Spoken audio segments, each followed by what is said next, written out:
আমি নিজে অথচ আমি 2 বছর নামাজ পড়তে পারতাম না, বাথরুমে গেলে উঠতে পারতাম না। কি আজকে অসুবিধা হতো? আমার ঠ্যাঙ্গের অবস্থা উঠতে পারতাম না, বসতে পারতাম না। এখন আমি উঠতে পারি, এই যে বসতে পারি। এটা তো শশী হাসপাতাল ট্রিটমেন্টের পরে। আসসালামু আলাইকুম। শশী হাসপাতালের দুর্দান্ত সফলতায় অনেকেই কি করেন, অনেকেই যে আগে অন্য রোগী পাঠান ভালো হলো কিনা, তারপরে তিনি আসেন কেন। বিশ্বাস করতে কষ্ট হয়, এত জটিল জটিল রোগ বিনা ওষুধে ভালো হয়ে যাচ্ছে, তাহলে আগে পাঠায় দেখে আসলে ভালো হয় কিনা। আজকে আমার পাশে যিনি বসে আছেন, উনি 2 জন রোগী আগে পাঠিয়েছিলেন, 2 জনের ফিডব্যাকের পরিণতিতে উনি আসছেন। সমস্যা কি ছিল, উনি কি করতেন, আমরা শুনবো। প্রিয় দর্শক, শশী হাসপাতালের স্কিন কেয়ার ইউনিটে সবচেয়ে লেটেস্ট লেজার দিয়ে মুখের যে কোনো দাগ দূর করার ক্ষেত্রে খুব সুন্দর কার্যকরী পদক্ষেপ গ্রহণ করা হয়েছে, যার ফলে মুখে হাইপার পিগমেন্টেশন, উঁচু নিচু গর্ত যে দাগে থাক না কেন নিমিশেই ভালো হয়ে যায় শশী।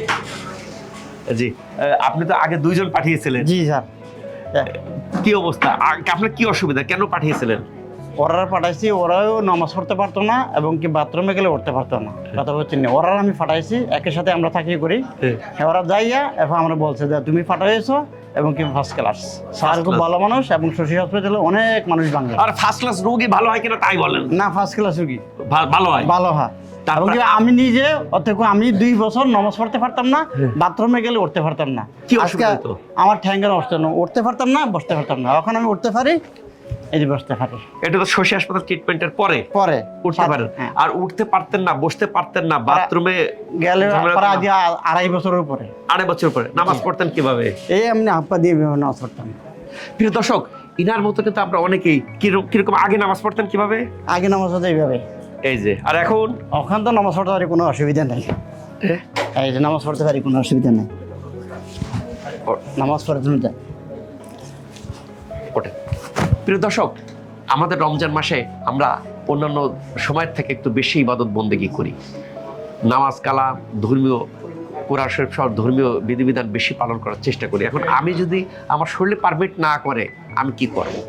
ইনারও এই অবস্থা হয়েছিল যে নি জয়েন্টে ব্যথা ছিল, হাঁটুতে ব্যথার কারণে সঠিকভাবে নামাজ পড়তে পারতেন না, হাঁটু ভাঁজ করতে পারতেন না, নিচে বসতে পারতেন না। শেষ পর্যন্ত কয়দিন ট্রিটমেন্ট নিলেন? 7 দিন। 7 দিন ভর্তি। হ্যাঁ প্রিয় দর্শক, আমরা এইটা দেখেছি, যারা অ্যাডমিটেড ভর্তি হয় এদের রেজাল্টটা খুব সুন্দর আসে। যারা এরকম জটিলতার জন্য বিভিন্ন জায়গায় গেছেন তারা সরাসরি অ্যাডমিশন হয়ে যাবেন, হয়ে গেলে দেখবেন কি ইনার মতো আল্লাহর রহমতে ভালো হয়ে যাবেন। জীবন ধারণের জন্য সার্জারির দরকার আছে, ওষুধেরও দরকার আছে, ইনজেকশনও দরকার আছে। বাট কোনো রোগ আছে কি সার্জারি লাগে না, ওষুধ লাগে না, সেই রোগগুলো আমরা দেখি। যেমন আজকেও একটা রোগী আসছে যার সার্জারি লাগবে, তাকে আমরা বলে দিলাম যে বাবারে আপনার সার্জারি লাগবে, এটা ওষুধে বা আমাদের ট্রিটমেন্টে হবে না, তাকে সার্জারি দিতে হবে। আর যে রোগগুলোর সার্জারি লাগে না, ওষুধ লাগে না, ইনজেকশন, সেই রোগগুলো এখানে ট্রিটমেন্ট দেওয়া হয়। তাহলে এখন আপনার মনোভাব কি? আলহামদুলিল্লাহ খুব ভালো আছি। খুব ভালো আছে যে আল্লাহ তাআলা খুব ভালো আছে। প্রিয় দর্শক, এই যে জটিলতা যাদের আছে তারা শশী হাসপাতালে আসতে পারেন। ম্যাক্সিমাম রোগী কোর্সের আগেই ভালো হয়ে যাচ্ছেন, কারো একটু টাইম বেশি লাগে, কারো কম বেশি লাগতে পারে। কাজেই কেন এটা ভিতর থেকে ভালো করা হয়, ভিতর থেকে ভালো করতে যায় কার কতদিন লাগবে এটা আল্লাহ তাআলা ছাড়া আর কেউ জানে না। আল্লাহ তাআলা আমাদের সবাইকে ভালো রাখুক এই প্রত্যাশায় আমি ডাক্তার শরীফুল ইসলাম।